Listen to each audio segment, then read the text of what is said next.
Hey guys, Coach here. Can you ever think of anything more tranquil sounding than an impact sprinkler on a green lawn on a quiet morning at your house? I don't know, man. It's just, even though I'm kind of converted over to rotor heads and other stuff, that sound, that sound that those impact heads do still have a twang in my heart. Hey guys, Coach here. I am so glad that you had a few minutes to join me. I am doing a morning walkabout after about 45 minutes of container and shrub plants and the whole watering routine that I got done. But that is not what we're talking about today. What I'd like to talk about is the importance of considering whether you have a small suburban lot or you have a larger piece of property. I have found over the years that people tend to neglect and sorely underestimate parking sizes, driveway sizes, walkway sizes, and how they get pinched after they invest so many dollars into something slightly less, and then they pay for it by having to rip some things out. So I hope you guys have had a tremendous week. I hope that you're starting to cool down just a little bit. We have had a burst of Indian summer here up in northern Maine, and now we're starting the tumble. We're headed off towards the low 70s, and then for the next couple weeks, I don't even see 70s anymore. All I saw was 60s on the weather, but I'm sorry, I don't believe those things all the time. Sometimes I think that it's a great guess. It really is. So let's talk about parking. One of the things at Brook and Pond that really attracted me to the property was, yes, the pond, the brook, the location. Yes, of course. But one of the things that I did like, based on things that I have, was the fact that there was a lot of parking options, and those options were accessible by oversized driveway areas. Now, coming in off of the street, I have a driveway apron that is about 35 feet flared at the street, and it narrows down really fast to get over the culvert, which, although very functional, I would have loved to seen the builder build it out about another 8 feet or more to get across the culvert. And then the driveway coming up the hill through the woods is about 14 feet wide, which is about average, just above average. Many driveways turn out to be, especially uber rural ones like where I'm at, tend to be about 12 feet wide. 14 is okay. I've had some massive dump truck machinery up here, and they were able to get through it without any problem. Now, when you come up into the front yard area, the driveway expands greatly. It has some large, huge, and you've seen them on some of the videos, the large boulders that are kind of triangled placement. They're a little overkill, but it does set off the driveway really nice, especially since we kind of landscaped around them this summer. But the space, now, Maestro, she gets her Walmart deliveries here couple times a week usually to save us a lot of Walmart runs and grocery runs. It's delivered right to the house. And they have, box vans and sometimes four-wheel drive box vans. And those vehicles need a substantial space to turn around in. And we have it here. We have enough where they can pull right up almost to the slider, the front sliding door, and offload, and then have plenty of space. I think the driveway area coming up to the front slider is probably, 25 feet across. And then when they back out, they have another 35 feet on which to back and make their turn and then head back down the driveway. And that's what I encourage you guys to either create if you have a need for it, or look for it when you're buying a house, is plenty of driveway space, turnaround space, parking space for all your stuff. Stuff meaning vehicles, RVs, travel trailer campers, dump trailers, extra vehicles. Those places should have a spot, and they should be easily accessible without having to do a super amount of jockeying to put them away or to pull them out into use. Now, if you think about brook and pond again, I have a large slide-in bed truck camper that we used and traveled all over North America for the last 5 years, and we really enjoyed it. But I noticed last year I learned a harsh lesson as far as snow management and where I had the camper at the time. It turned out to be a very inconvenient, right smack dab in the middle of everything way. And so this year, this summer, started to think about it just a little bit. And what I ended up doing is I notched out part of the front lawn and I took it back about, I'd say 16 feet by about 12 feet. And there I killed off the lawn. I put a fabric down. I put some 1-inch crush on there and truck rolled it really good. And then I put the stone dust over the top. And now the camper, instead of sitting up here in the driveway next to the garage or where I had it across the driveway next to the hillside, it has its own spot.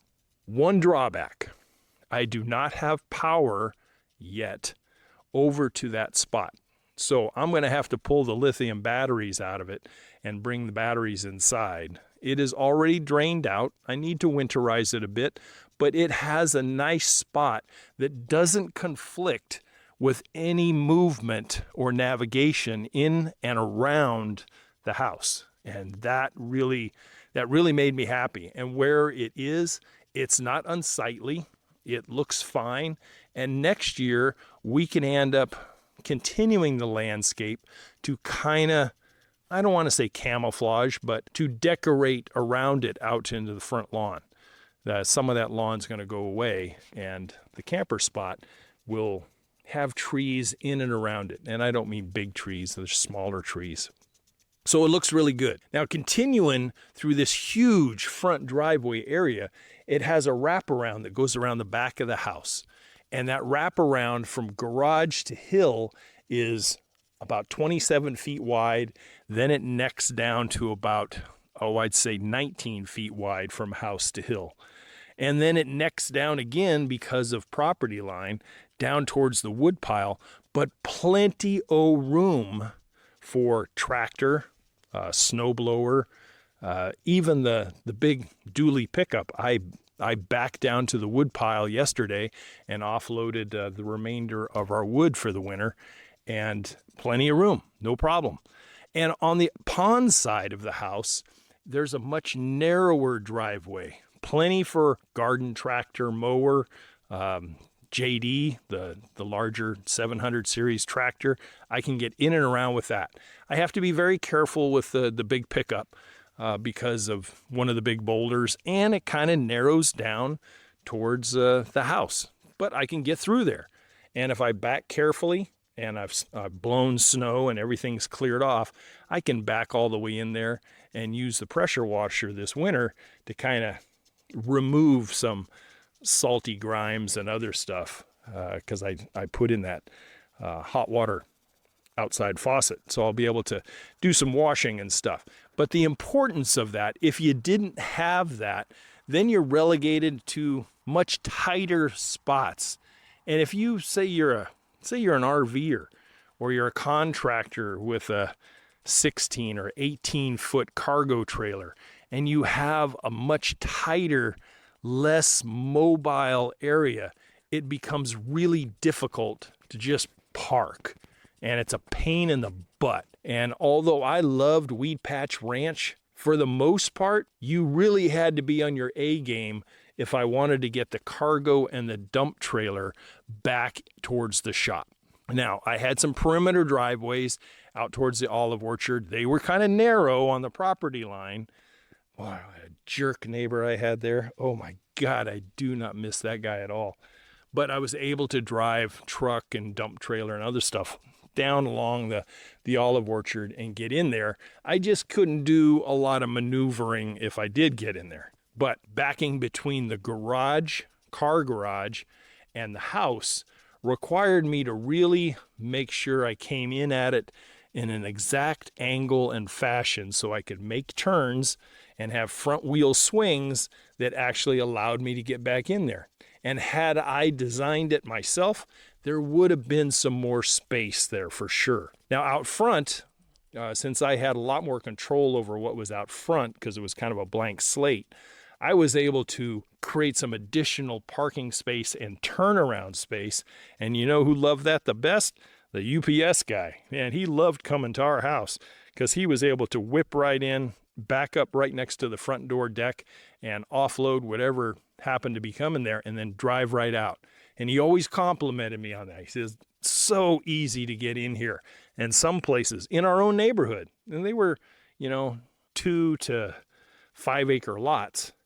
The driveways were narrow. The parking was only for what went in their garage, and there was nothing else. It was all grass or landscape and stuff. Not a lot of thought that went into it. But he enjoyed our place because of the parking and the turnaround capabilities. And I encourage that to bleed over to any thoughts that you have on new property that you might be developing, and certainly maybe what you have right now. For maybe you're a little bound up for space. Maybe you need to shrink a lawn a bit and expand this and whittle down on that so that backing out of your garage, backing out of your shop, backing and parking, those things become paramount as time goes on. They really do. The other thing I could suggest is having some secondary parking, something that you can place a possession that you don't use very often. Now, one of the things that I did at Brook and Pond is there was a little trail off of the main driveway down below the house. And it looked like it was a trail that was cut when they put in the pond dam. And yet it was sloped, it was rutted, and it wasn't useful for anything except to walk down a trail and then cross the bridge, go up the dam and enjoy the pond or walk around the property or whatever. But we had a little cargo trailer that we were towing with our truck and camper. It carried various things, but we needed a spot.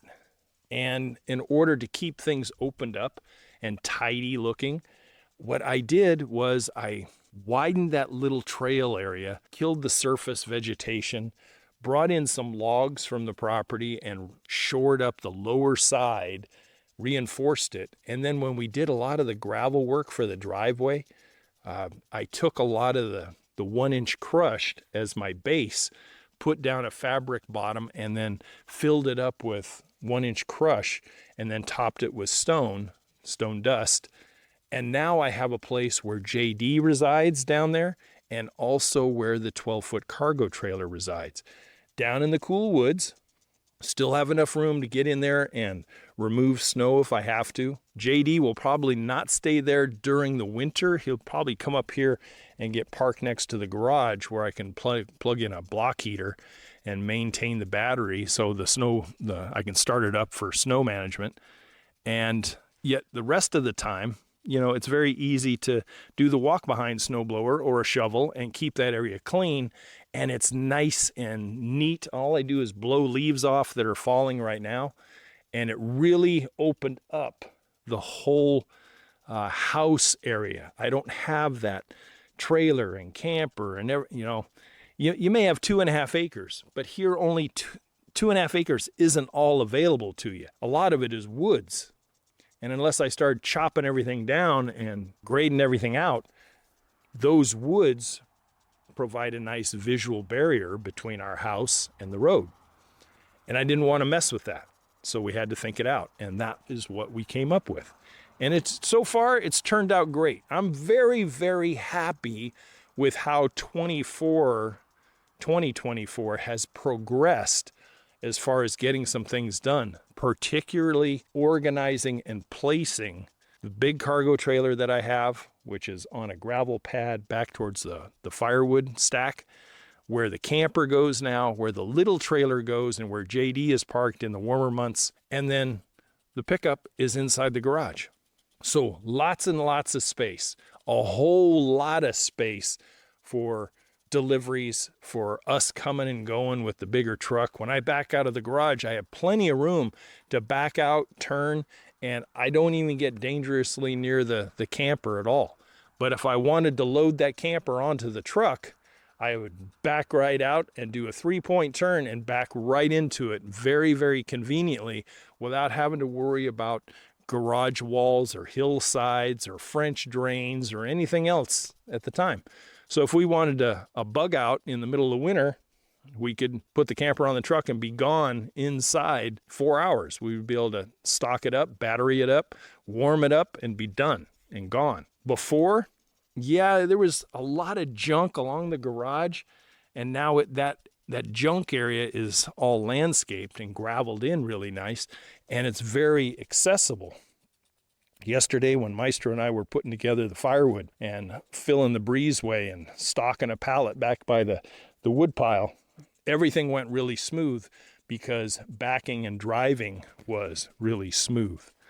So you can see the real importance of having wide parking areas and wide driveways. Now, I know that doesn't always apply to people in the burbs.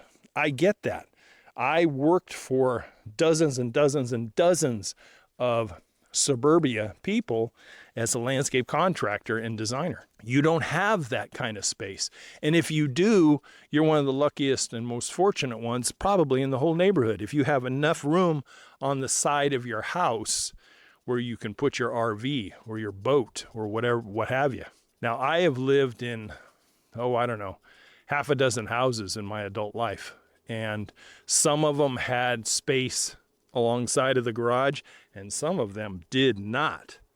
But one of the things I suggest, if you have a small 60 by 100 foot lot, and you've got a 2-story home on it, maybe 1,800 square, and yet when you try to park both your vehicles outside in the driveway, or try to get both vehicles inside the garage, you find that everything is so snug and so tight. A tactic that I used a lot as a designer was I always did a driveway expansion for people. I took the standard 20-foot driveway. They were usually always 20 by 20. And I would widen it 3 feet on each side of the driveway. It shrunk some of the lawn, yes. It shrunk some of the lawn on the narrow strip between my client and their neighbor, yes. But oh my gosh, just that 3 feet, you were able to park a vehicle out there, open doors, and not having to worry about dinging the other car or a visitor's car right next to you. Just a simple 3-foot pour the length of your driveway makes a world of difference. It really does. So consider that if that is applicable to you. A little driveway expansion goes a long ways. Now, if you are fortunate and you have enough room to have a side yard, do you have a side yard that's at least 12 feet from the garage side or the house side out to your property fence? Then you have plenty of room to put maybe a swinging gate and be able to park something off of the driveway behind security of a gate and be able to use that area as RV and boat storage, etc. Really, really great at sales time. And don't keep it junky. It's not a collection pit. It's a place where it really has a purpose to park one of your possessions out of sight, out of mind. And I've had people use those side yards for enclosed play areas for kids, dog runs, etc. But it really comes to resale value when you have the ability to park another vehicle or a wreck vehicle behind security gate and out of the way, off the front driveway. Heck, some HOAs don't even allow that, so it's nice to have something parked behind. So if you do, then you can expand your front driveway, have a huge swing out and pave it all the way behind the gate, maybe to the end of your garage. And now you've really increased your property value quite a bit. So for smaller residential yards, that's an option where you can, I think most garage doors nowadays are like 16 feet wide. And our vehicles, SUVs and pickups, which a lot of people own, it makes it extremely tight to get both vehicles in a garage unless you specifically have a custom garage. I mean, I had to totally remodel our garage this past winter and enlarge the garage door opening and have a whole new garage door put in so I could get a large dually pickup inside the garage. I wasn't going to allow the pickup to sit out again, even though we had something of a mild winter. It is diesel, and I preferred to have it indoors and keep it nice and be able to warm the garage up, or at least plug in the block heater that I have now, so that the truck just lasts a little bit longer. You know, sitting out in the winter like that, we have rings and gaskets and all other kinds of things that go through warming with a block heater, chilling with weather, snow on it, sun on it. I mean, it's just keep what you have nice and it'll last a lot longer. That's enough I have to say about that rant. So let's talk about walkways a second. Most DIYers will always undersize their walkways. A standard residential walkway, outside walkway, should always be, if at all possible, 4 feet. And how do you gauge that? Have you and your significant other walk shoulder to shoulder comfortably. And if you look at it, you guys will be taking up right around 4 feet wide to walk comfortably side by side. 3.5, yeah, you're shoulder to shoulder, or one person is slightly ahead. 3 feet wide, and that's a one-person walkway. It really is. Or at least single file walkway. Now, one of the things about having walkways and giving yourself a solid, durable surface to circumnavigate your property is a godsend for nighttime patrol, shall I say. You know, if you're tasked with taking garbage out at night and you got to go out in the side yard, it's better to walk out onto concrete or to firmed up crushed gravel or whatever you might have, rather than turf or dirt and weeds. Walkways give it the ability that if you had to check something outside in the middle of the night, wouldn't you like to go out barefoot or with slippers on and be able to walk around that property of yours without ever having to get your feet wet from grass or dirt or mud? It's a design concept that is sorely lost when it comes to the DIY world unless they really do some due diligence and learn that kind of stuff. So remember, your walkways are always going to be 4 feet if you can. Very, very, very important. So let's review really quick. Then I'm going to let you guys go. Driveway aprons, 35 to 40 feet if possible. You're not counting on your little SUV coming in that driveway all the time.